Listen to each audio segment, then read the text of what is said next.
Welcome back to FME English. Today I'm going to explain a horror film called Let Her Out.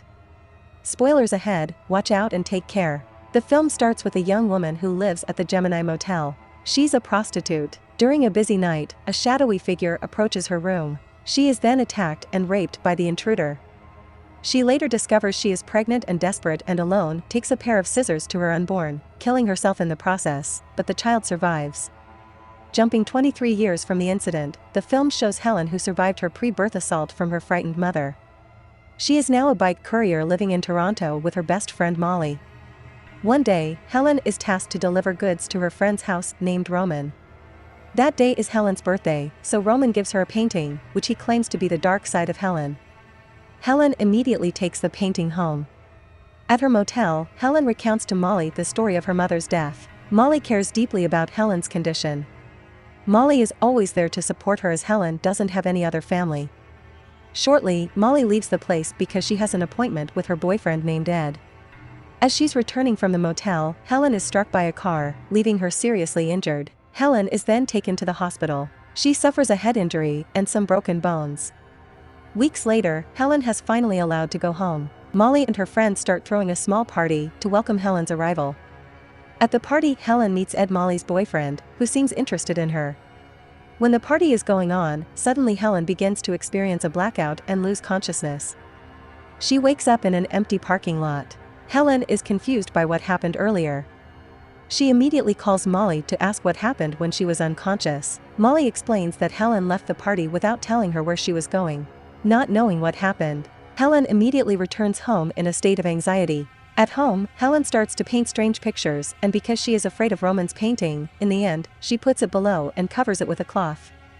The next day, Helen starts her day as usual, such as exercising, eating, and showering. Just as she finishes taking a shower, suddenly, she starts seeing a strange figure.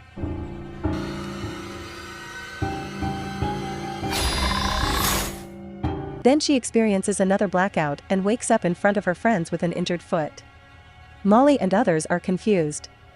There, Molly explains to Helen that she went out using only a towel. For several hours, Helen had disappeared, and returning home, Helen's foot is already bleeding.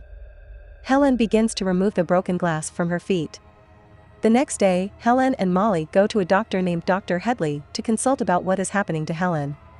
Dr. Headley begins to ask some questions. Helen explains that she is always moving from one place to another place unconsciously. She was in one place and suddenly woke up in another. This has happened frequently since the accident. Furthermore, she frequently sees a black shadow. After hearing her explanation, the doctor decides to perform a CT scan on her brain, and the results will be out the next day. Helen immediately returns home and goes straight to bed. In her sleep, she sees fleeting visions of a female figure. Helen wakes up to a call from Dr. Headley. The doctor tells Helen that something strange has happened to Helen's brain. Hearing this, Helen immediately goes to the hospital. There, the doctor explains that they discover a rare type of tumor in her brain. It turns out that another person has lived in her brain all this time. Helen's mother, who earlier stabbed herself in an attempt to end her pregnancy, it turns out was carrying twins. One of the fetuses was indeed killed in utero, but was subsequently absorbed into the skull of the survivor Helen. The car accident Helen suffered earlier somehow activated this long-dormant twin, who is now growing at a rapid rate and is responsible for Helen's loss of memory and erratic behavior. She now suffers from a syndrome called vanishing twin syndrome, an actual disorder that occurs when a twin disappears in the uterus during pregnancy as a result of a miscarriage of a twin.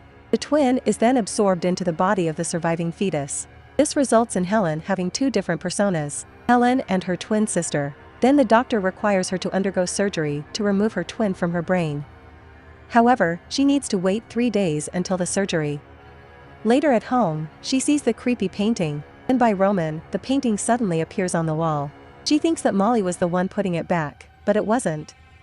She finally decides to return the painting to Roman. Arriving at Roman's house, Helen sees no sign of Roman. She only sees a footage on a laptop which turns out to be Helen, who was torturing Roman very sadistically. The footage shows Roman begging for mercy. However, unconsciously, Helen killed Roman. Helen cannot remember any of those. After walking around Roman's house, she also sees broken glass. She remembers the day she came home with an injured foot. Helen is now convinced that inside her there are two personas. Sometimes Helen is in control of her body, but sometimes her twin is in control. Helen now realizes she is at war with her own body and mind. She rushes back home and begins to tie her hands and feet to restrain her from going anywhere.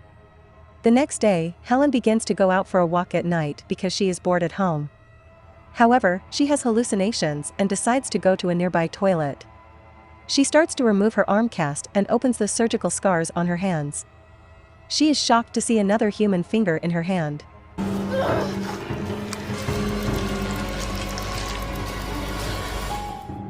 Then she decides to leave that place.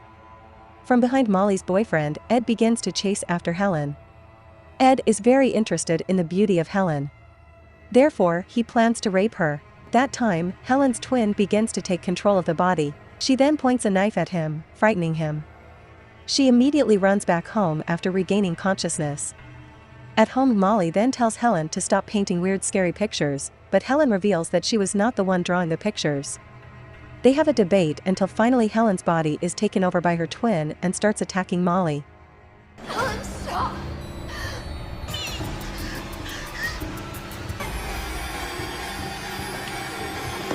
When she regains control, she realizes she could have hurt Molly. Eventually, Helen tells Molly to stay away from her. However, Molly refuses, so Helen decides to go away from that place and stay away from Molly. On the way, Helen meets Ed. Ed wants to have revenge because Helen had pointed a knife at him before. Helen begins to explain that she was sick and that she wasn't the one doing all that. Ed doesn't listen to Helen, and he plans to rape Helen. At the same time, her twin sister starts to take control of Helen's body and kills Ed instantly.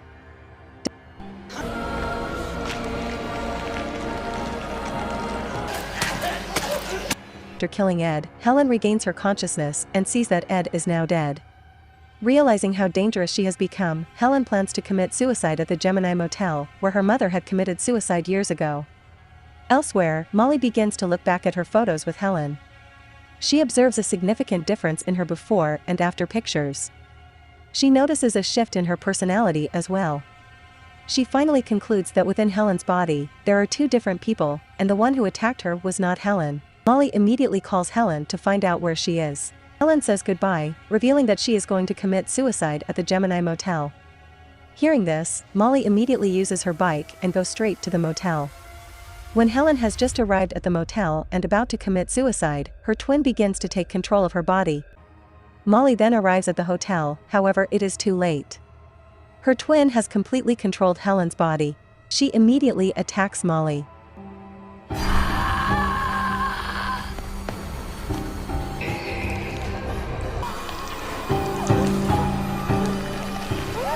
Molly tries to defend herself and eventually she is forced to kill Helen. In the final shot, Molly begins to walk home, remembering all her memories with Helen, and that's how the movie ends. Thanks for watching. Make sure to subscribe and turn on notifications so you can watch more videos like this.